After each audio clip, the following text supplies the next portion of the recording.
And welcome back. Dave Sussman here in the chair for Joe, and having a great time on Salem Radio Network and GCN across the fruited plain at Realside Radio. And, talking right before the break here, we were leading in regarding the State of the Union, and we played some of the highlights from Donald Trump, and he opened it up with that the State of the Union is stronger than ever before. And that happens to be the title of our next guest, Jon Gabriel, his latest article over at Ricochet.com, where he is the editor-in-chief and a good friend. Welcome back, Jon. How are you?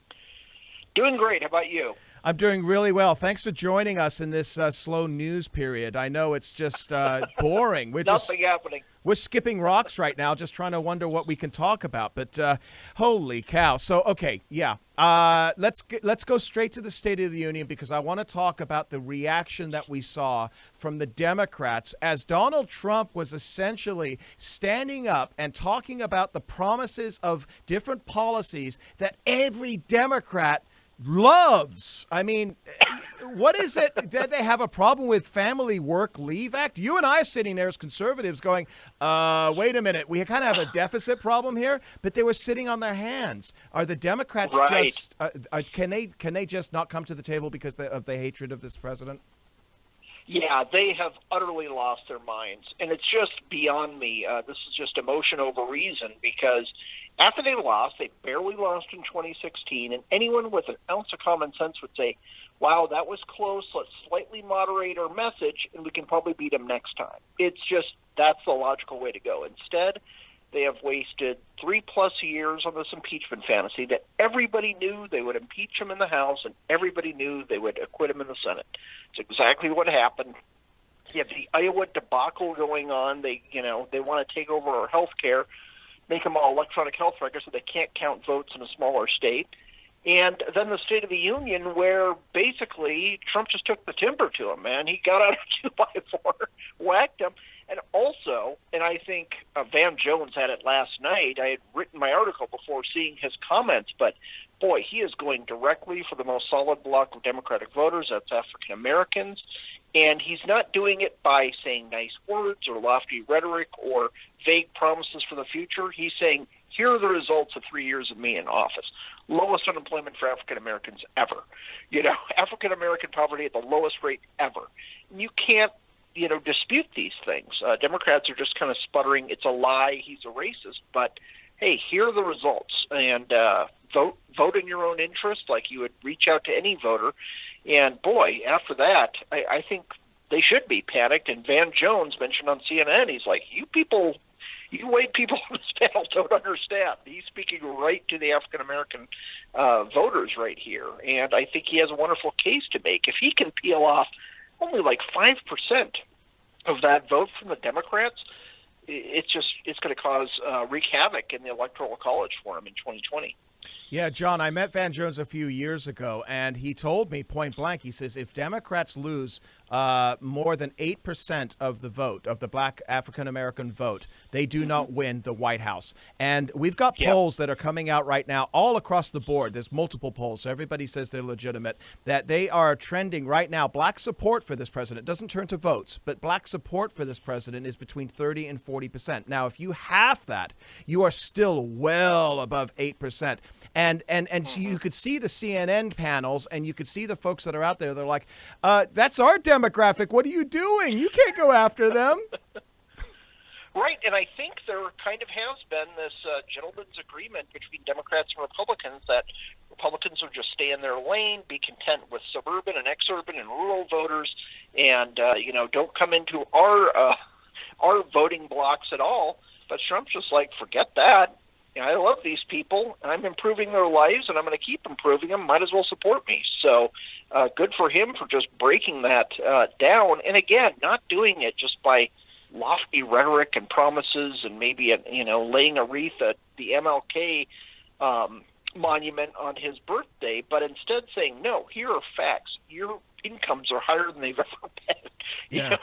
Just laying these things out, and he's like, I did that without your support. Imagine, how much better it'll be after 4 more years of limited government, lower regulations, booming economy, and just see how well not only you but everyone else in the country is going to do. Yeah.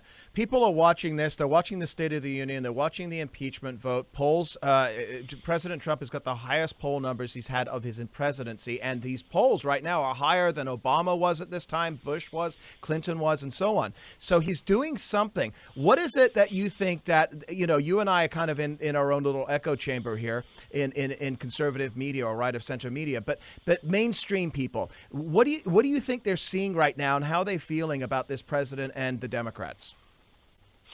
I think one thing is if anybody was a Trump skeptic, independent, maybe they don't like Trump in general, if they watch the speech, the State of the Union address last night, they're like, wow, this isn't the racist, horrible Nazi moron that the press has been portraying this guy as for 3+ years. He's actually getting stuff done. And then you look at the Democrats, and they're sitting on their hands, Hey, here's a scholarship for a poor child who can't get into the school she wants. Democrats are mad. Here's a Tuskegee Airman who's 100 years old. He's a war hero. I've made him brigadier general. Democrats grumble amongst themselves. It's just, I'm sorry, I don't care what party you're in. Americans don't like that. They actually like America. They like our country. They want good things to happen, and they want to honor our heroes and help out the people who are lower income, can't get into the schools they like. And the Democrats are just enraged that all these good things are happening. They don't know what to do with themselves. Yeah. I think that one of the things about this president, and you and I were both skeptical in 2016. We've had discussions about this. I wouldn't have called myself never Trumper, but I certainly went in to the voting booth with my fingers crossed behind my back. And we've spoken about this, and between the judges and the regulatory reform and the taxes and blah blah blah, you can't help but be impressed by his conservative bona fides. Real quickly, in our last minute here before our first break, let me ask you this. The folks that are still skeptical that are out there, are they just unhinged at this point, the Jennifer Rubins and the Bill Kristols? Oh, yeah. When it comes to the kind of professional never Trump class, they've lost their minds. I think half of them are doing it for economic reasons. If Max Boots writes a column saying, I left the GOP and I'm not supporting Trump, the same article he's written for 3 years straight, every 2 weeks, or twice a week, he gets invited on Bill Maher, he gets on NPR, and so it's a grift for about half of them. The other ones, they're just completely motivated by hatred. It's just nothing but emotions run rampant. They're furious that this guy's being successful instead of being thrilled that he's being successful, and America's in a better place. Yeah, absolutely. Well, listen, you're from the great state of Arizona, and somebody that stood out last night for everybody was Kyrsten Sinema, the senator from the great state of Arizona. I want to get your impressions of her and a little bit more after the break here with Jon Gabriel. You can find him at ricochet.com and his great podcast, The Conservatarians. Everybody should subscribe to that on iTunes and ricochet.com. We'll be right back after the break. I am feeling pretty lucky tonight, folks, as we are just on acquittal day here in incredible news week. John, we're talking about Iowa, we're talking about State of the Union, we're talking about acquittal, and it is only Wednesday. Holy cow. How do we keep up with this? I don't know. Boy, I think Democrats are doing a whole lot of drinking or maybe hitting the choom, calling up the choom gang or something, because they need to ease their pain right now. Yeah, I think that was exactly what we saw last night. Nancy Pelosi was more than frustrated. She's unhinged. That was a total reactionary tearing up this State of the Union speech. But I want to get your impression on one of the Democrats that was sitting on the Democrat side last night, specifically your senator from the great state of Arizona, Kyrsten Sinema, who most people consider a moderate Democrat. She earned a lot of praise last night for some more or less right-leaning figures as she stood and she applauded some of President Trump's policies, specifically the opportunity zones. I know that she's been partnering with Senator from, South Carolina, Tim Scott. South Carolina, yeah, Tim Scott. And so she seems to be kind of, breaking the mold out of, but then she comes back today and she votes to impeach the president. So what is your impression on her? And is she somebody that is going to be, somebody that Trump could depend upon in a very flippable state like Arizona? Yeah, she's definitely not a conservative, but she is an actual moderate, and she's also very shrewd. I wrote an article right when she was won her election to the Senate, and we had Democrats for decades calling McCain, he's a maverick, and they used that term because they liked it when he snubbed his own party. Well, I knew from the start that's what Sinema would be for the Democrats.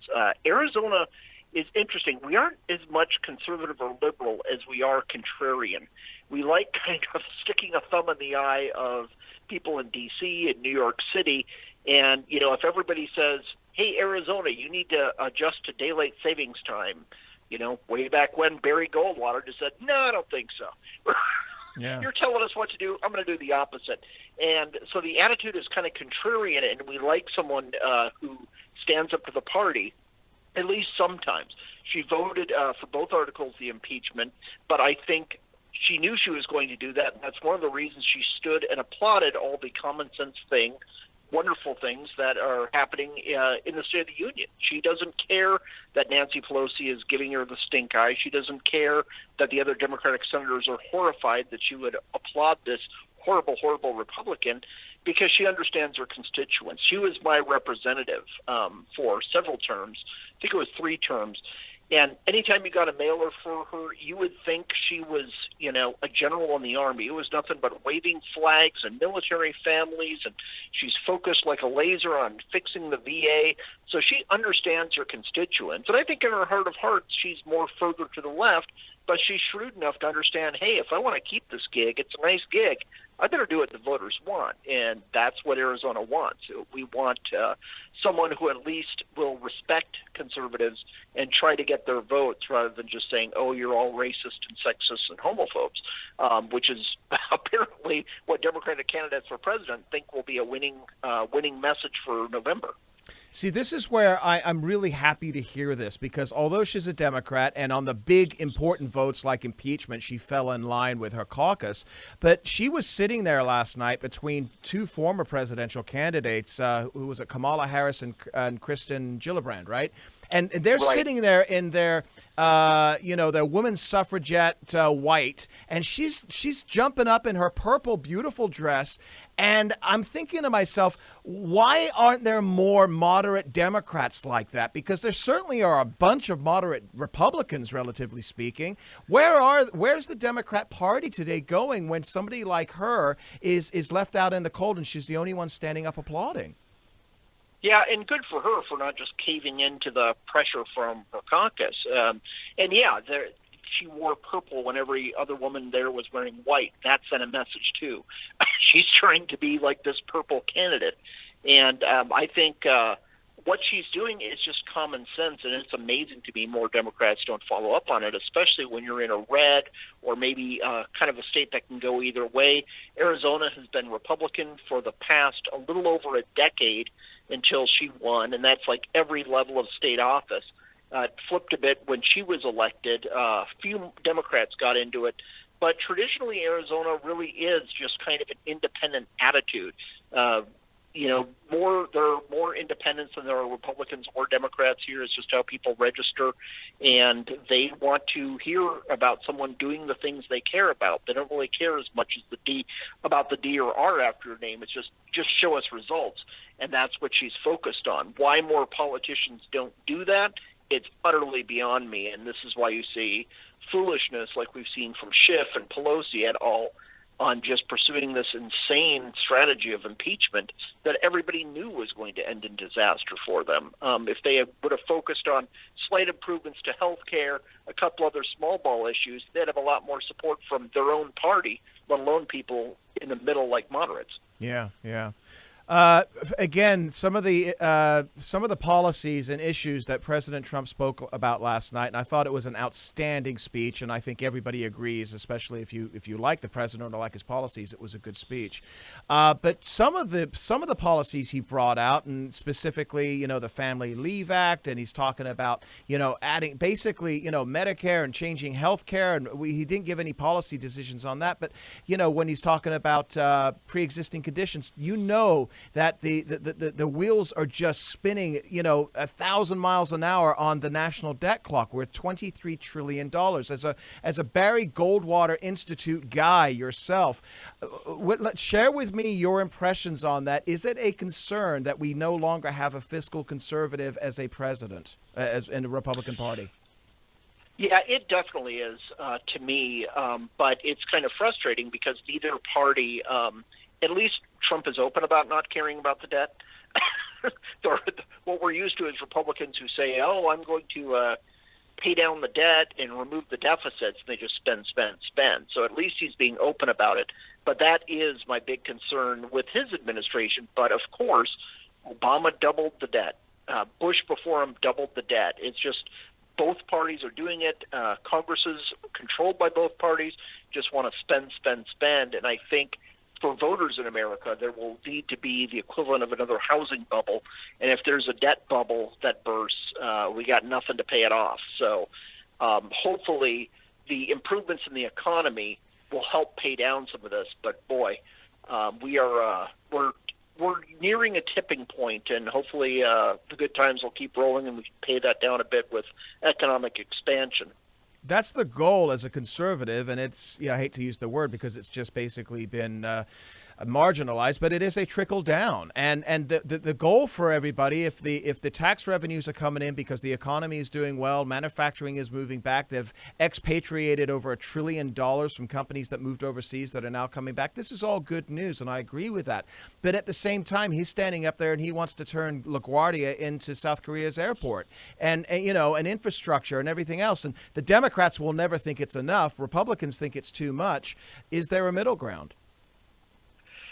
Yeah, I think he can negotiate with Democrats. I think a lot of what he did, though, is just saying, hey, kind of like what he said about Iran. He says, look, we can do this the easy way or we can do this the hard way. Here's a small olive branch. I recommend you take it because if not, nothing's going to get done. And I think he is making this offer to Democratic constituencies, not only for their votes, but also it's like, hey, you've tried opposing me nonstop and overturning the election of 2016 for the past 3+ years. Let's try another method because it'll be better for you, it'll be better for us, it'll be better for America. But you and I don't see Democrats taking that olive branch. They have to redouble their efforts to, impeach him for something else, find some other country he quote-unquote colluded with and kick him out of office. John, tell everybody where they could find you at Ricochet and your podcast, please. Yeah, I'm editor-in-chief at Ricochet.com. Come visit, check it out. We have a lot of podcasts there. I have one titled The Conservatarians. Check that out. And you can find me on Twitter, EXJONXJOhn. Great Twitter feed. It's right up there for me every single day, and fantastic website as well, ricochet.com. And you can also find Whiskey Politics there once a week as well. John, thank you so much, good sir. And you guys are heading into spring, so you got some heat coming up here. So, but we'll be talking again soon. And thank you for joining us on a very slow news day on Wednesday. Take care of yourself, John, and we'll talk again soon. Thank you so much. All and right. folks, don't go away because we've got another just incredible number of guests coming in tonight as well. We've got Deanna Lorraine coming up in the next hour. She's running against Nancy Pelosi, and we're going to talk a little bit about the unhinged one in the 7 o'clock hour. But I've also got some thoughts of my own before we get to that. Come back right after the break here. Dave Sussman at Real Side.